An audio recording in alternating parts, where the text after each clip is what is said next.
Warriors Unite! Back with another episode of Regular Warriors 2 and the 1% Club. Hope you guys are doing well. Hope you guys are continuing to conquest yourselves and conquest things around you. Hope you guys continue to follow God's purposes. And hopefully, guys, continue to become that high-value male, masculine male that we need to have in the society as we progress forward. So, thank you guys for your comments. Thank you guys for feedback. Thank you guys for all the topics and the likes, and continuing on our journey here together. The 1% journey hopefully is becoming 2%.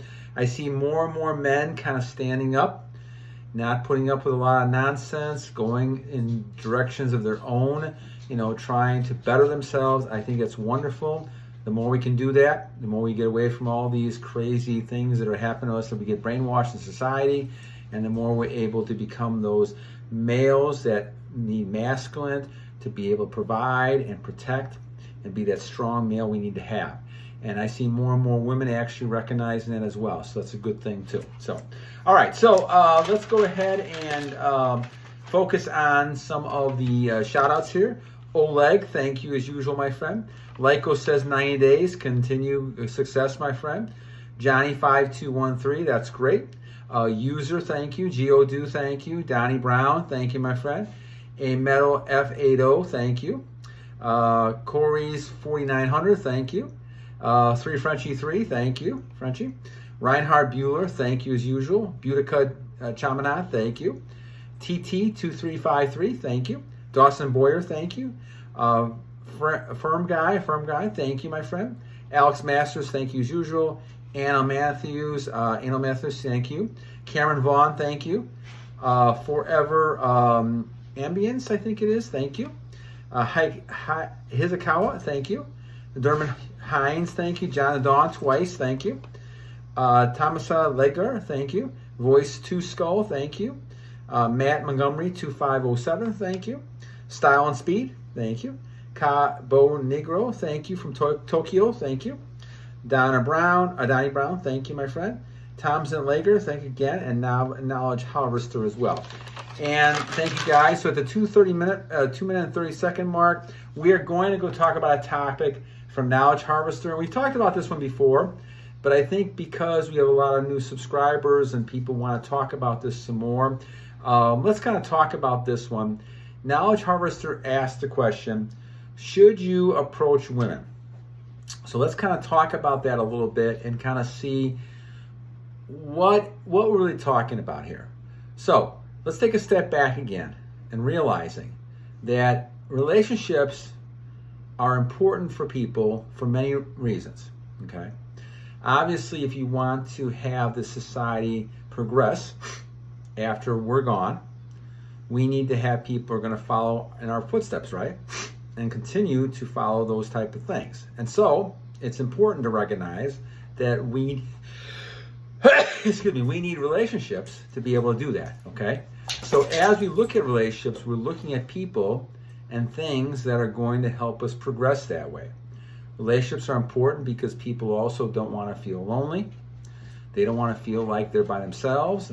They feel like other people are with them, and they like companionships.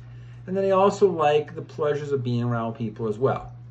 They also like, if they're with somebody and they have children with somebody, then they're progressing forward and they have a companion for a lot of years to come.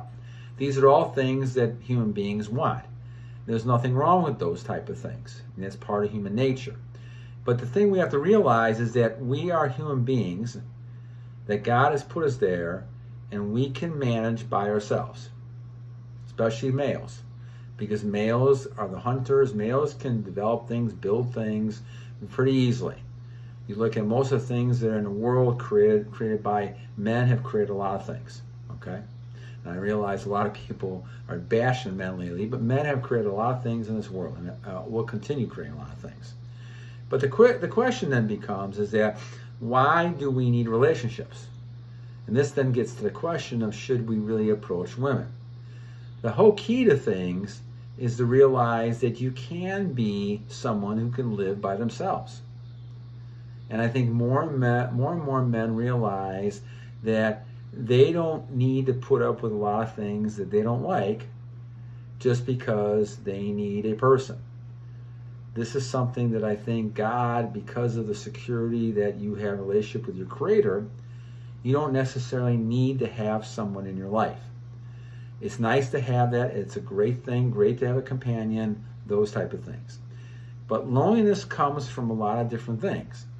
And one of the things that loneliness comes from, in my opinion, is the loss and the poor sexual behaviors that men have. And you're losing energy, you're losing your nutrients, you're losing your vitamins, you're losing those things that are in you. And so I think you become weaker and more susceptible to things like depression, anxiety, those type of things.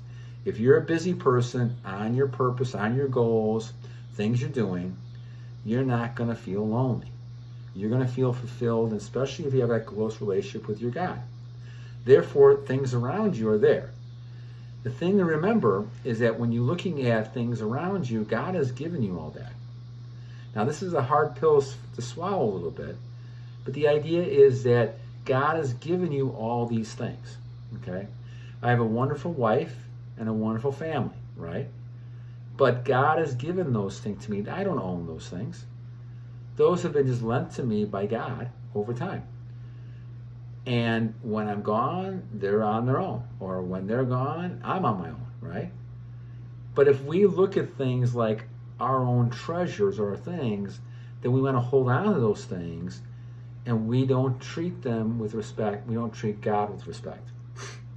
Therefore, any kind of woman, any kind of situation you have, that's a gift that God has given you in your life. And so you have to understand that it is just a gift, right? And it's not something that you maybe even deserve it, earn it, but it's there. God has given you that. And so as a result of that, as you look at this, it's important to detach from the need to have people, because God has given you all the things around you. You know, the cars you have, the houses, all these things. But they're on loan to you. Everything's on loan to you, basically, right? You're using those in your life. Now, of course, it's great to have a companion. I don't mean to minimize relationships and things like that, because they're important, obviously. But if you look at it from perspective that this is your whole life, your life is wrapped up in another person or a job or something like that, then you're always going to feel less fulfilled. The biggest thing to do is have the relationship with your God, and working with your God, you're always going to feel that fulfillment. And those of you who have been on long streaks know what I'm talking about. You know that you're being fulfilled. Your happiness is coming from your Creator, because inside of you, you're keeping all that's inside of you. So now Kniwledge Harvester has an interesting question again as we talk about this whole idea, should you approach women? This comes from that old, I call it the old Disney model, but I've been around for a long, long time. But all those old movies talk about how the prince needs to learn the love of the princess. So the princess is the one being chased around.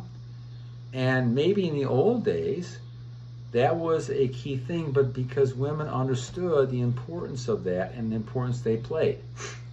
Because their importance was nurturing, being there, all those type of things that nowadays, modern women find repulsive. And so when you look at this, the whole idea is that prince and princess has changed, even though that people still want to keep this. And, I'm seeing all those type of things talking about Snow White movie and things like that. You've seen all this comes out to play because people have different viewpoints now of women and men. But the idea is that men are now realizing that things have changed. And as a result of that, men are kind of backing away. This is why we have the MGTOW movement, and we have men going on their own, and drizzle and all these other kind of stuff that you see out there, because they're moving away. They're realizing the toxicity of these situations is not worth it. Not worth it. And on top of it, what are we trying to gain? If you're trying to get somebody to sleep with you, well, that's even more temptation to not do it, because now all of a sudden, now you may lose your energy. And so this is why men have totally kind of backed away and they're not pursuing anymore. So this whole prince and princess thing is changing a great deal, not only because of the Me Too movement, but because of other things focusing on. But all of a sudden, men are afraid. They're concerned. They're not going to go ahead and approach women because they don't know one bad move, it could ruin their whole life. You know, if someone complains or says they're harassing or something like that. And we've seen that happen, and it hasn't really been true, but it's ruined the person's life. So a lot of men have a lot of reasons, and you look at the laws, especially in some of the Midwestern states, and you can see that. You can see it's not really in favor of men. Now, though I think some of it is starting to change a little bit, but you see it's not really something that is in the favor of men, especially young men. So that's why we say that we can understand why this is happening. So when we talk about should you approach women, the answer really is no. Now, if I say approach women, I'm also saying in a way, if that woman is not telling you in many ways or kind of indicating you should approach her. Now, there's going to be times that this person doesn't want to say anything to you, but you're going to have to make a decision by the way they look, and there's looks that women give that they tell you that they like you, right? That you're going to have to kind of see, do I make the move or not? I would still say that you're better safe not making that move. You're better safe in making sure that she likes you. If she likes you first, she's going to make that effort, and then that's somebody you know that's going to not kind of play around, screw around with you, and basically then you can be someone that you can say, okay, is this somebody I really want to spend time with? Is this person somebody who's going to help me with my goals? If they're going to help me with my goals, if they're going to help me succeed, become a better man, that's the key. Nowadays, a lot of men are asking, what do women bring to the table, right? It used to be for the last 20, 25 years, or back to when I was growing up in the 70s, it used to be men bad, men bad, men bad. They're worth not bringing anything, even though men create 90% of the world out there. Bad men, bad men, bad men. And all you have then is women who basically think that they're the table. And the arrogance you see with people blows up in their face, because who's going to date somebody like that? Who's going to date somebody who has a low opinion of men or women? It's not going to happen, right? And so this is why a lot of those people end up lonely by themselves once they hit that wall, especially women, because they realize their looks are not the same, and they're not being attracted by their looks. And if they don't have looks, what else can they really bring to the table? And I'm not talking about cooking or things like that, because people can look at that as being demeaning, though that's not really what that is. And even the word submission is not a demeaning word unless you want to take it that way. But the thought pattern is, because you talk about the Bible and it talks about women need to submit to, wives need to submit to their husbands. And there's a reason for that, as we talk about all this. But a wife then gets loved by the husband, and that's what women want, be loved. Attention, validation, those things are important. But when you kind of look at this situation, we have to kind of look at the fact that as you look at this whole thing, the bottom line really focuses on that if that person is somebody who you feel like is someone you want to spend some time with, you have to make a calculated kind of idea, do I want to approach her? I would say in 99% of the cases, I would allow the women to make the move. Now, you're taking a chance of not actually getting anything accomplished, especially if you like the person, but you have to be careful from a man's perspective.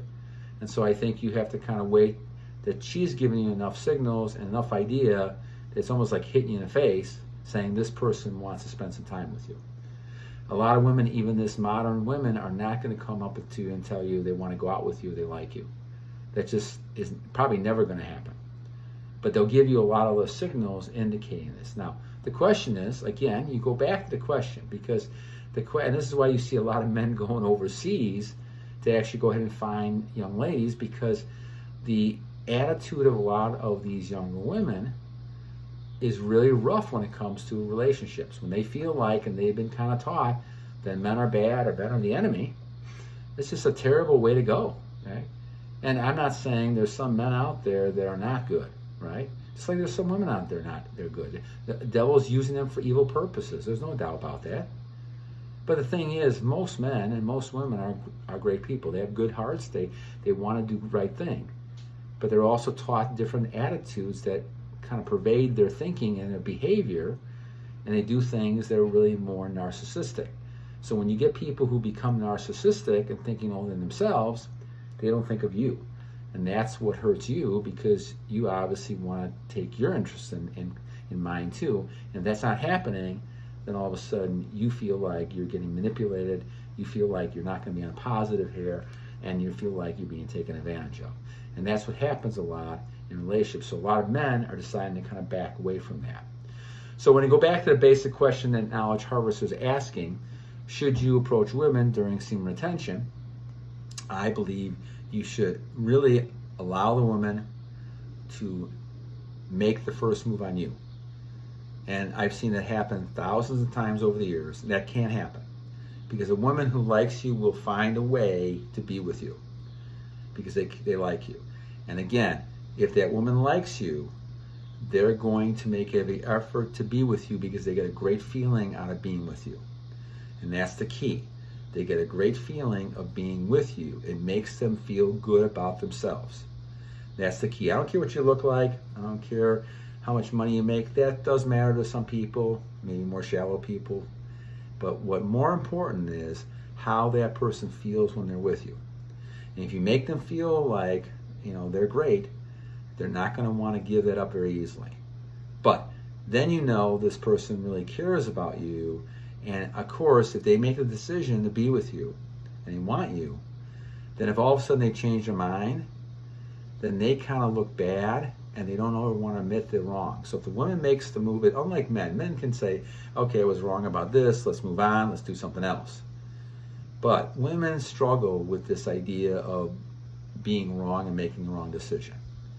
So if they like you and they've made that decision, that instinct, it's going to be very hard for them to change their mind. They may never accept it. So they're going to try if they can not to lose you once they have you, because then they feel regretful and they've lost something they could have had. So that's why we go back to this idea that you should allow women to approach you and not always approach women for the most part, because you also tend to look very desperate when you approach women, especially if you really are desperate to get a date. Your verbal, nonverbal communication is very desperate, and you're not confident. Women sense that, and then you become one of these simpest behaviors, and you lose that respect, and people walk over you. And you don't want that to happen. Strong males don't let that happen. Strong males can be very strong and kind of, they don't have to be, angry and volatile, but they will stand for themselves. And they will not put up with a lot of nonsense. They just walk away. If they have to walk away, they will. And as I was talking about negotiations years ago, if you can walk away from a negotiation with anybody, you have power in your own right, because that person doesn't have power over you. If you have other things going on in your life, this is why, it's important that you become this high-value male. Because one of the things that's going to happen is no matter who's involved with you, they know, because of social proof, other females like you. That gives you a higher value. And it's because of that, then they will appreciate you more. Because they realize losing you, this always happens, right? When people start dating or people go out, wars, this happens a lot, right? If you end up breaking up, all of her friends want to date you now, because they know that you're a quality person, and they know that person made a mistake. Let's not get this wrong. It's a difference between men fighting and women fighting. Women don't trust other women, especially around their man, right? And you can see this all the time. Men fight, they can kill and knock each other out, but when it's over, they forget and they just move on. Women won't do that. Women are emotional. They'll hold grudges for many, many years. I saw it for 30 years in two people I know of. But the thing is that they don't trust other women. And so it's hard for women to be able to become friends with other women for a long period of time, because in the long run, they're not really trusting those women. Because if women become emotional, you never know what they're really thinking down deep. And men usually are upfront with things. You can tell a man doesn't really going to sit there and say, I don't want to play these games. I'm not going to do that. A real man especially. Simpas might put up with it, but a real man will not. So this is the key, guys. So going back to a great question Kniwledge Harvester had, and I appreciate that. Thank you, Kniwledge. You should not, in my opinion, you should not be approaching women. Now, if you know 100% sure that this woman likes you and she said something to you like this and you see her somewhere and you want to approach her, that's fine, but you don't necessarily have to do that. Women will, especially with your energy level, your retention level, they will come after you and they will appreciate you, and they'll be able to kind of identify that you are that strong male that they want in their life. All right, my friends, enough for today. I hope you guys enjoyed this one. Hope you guys continue to battle on, and we'll talk again later. Always remember 2 things. First, every day is a new day to a great warrior, and you guys are all great warriors. And number 2, guys, remember to battle on! Have a great night. God bless you guys.